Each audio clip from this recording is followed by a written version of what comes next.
WW2 during the middle of winter. We took off in Anson on a cross-country flight. A chap called Riley was in charge, and I was instructed to act as second pilot.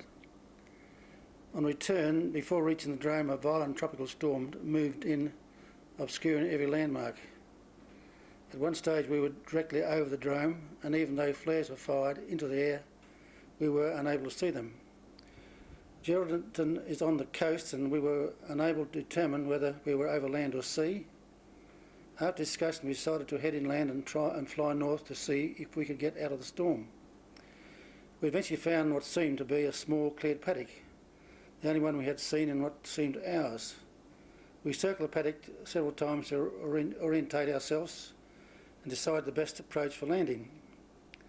We saw a rower line across our intended approach.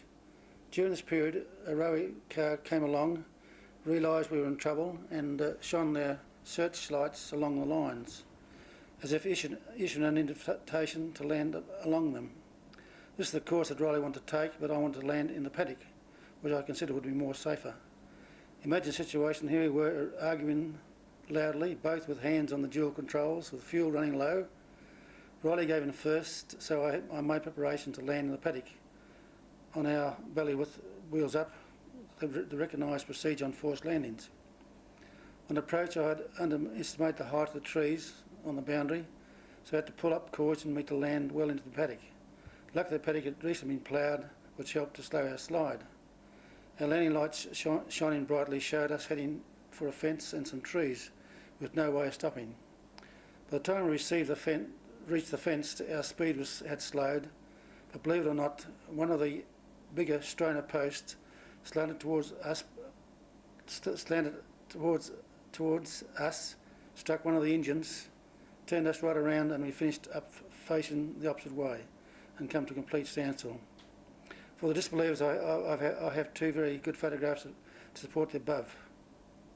What can you want? The whole thing is that although we had parachutes, we never at any stage discussed the possibility of bowing out. I know we just sat in the plane for several minutes stunned and relieved. We were still alive. I can't remember my exact emotions. Riley was the first to speak, half crying, saying I will take the blame. I know I assured him, saying we will both share the blame. During our pass out for our wings, both Riley and I had got a special commendation for saving the plane and our lives. The Allies were trying to impress their capabilities on the Russians about to enter the town.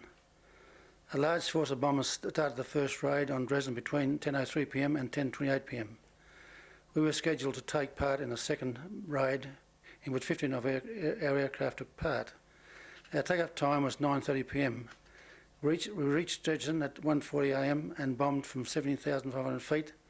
Fires from the first raid were still burning. The bomb was concentrated and large fires were started in the centre of the town and could still be seen 150 miles away from the target. The Dresden trip took 9.5 hours, by far the longest trip of our tour. We ran into a fuel problem. We ran into a strong headwind on the way home, and fuel became a problem. After consultation with the engineer concerning our fuel levels, I decided to cut and feather the two outer engines to conserve fuel and to try to make base. The tension and uncertainty of making base mounted as we neared home, so I requested permission from control to make a direct approach without making the usual circuit. They were slow answering my first request, so I shouted a second request in a more louder and urgent tone. A quiet voice responded, "OK, William, make a direct approach." Landing a near empty Lancaster on two engines, which gave plenty of power, is no problem. But making a direct approach at night takes a great amount of judgment and skill. Due to petrol shortage, some of our Lancasters and others were forced to land at emergency drones near the coast.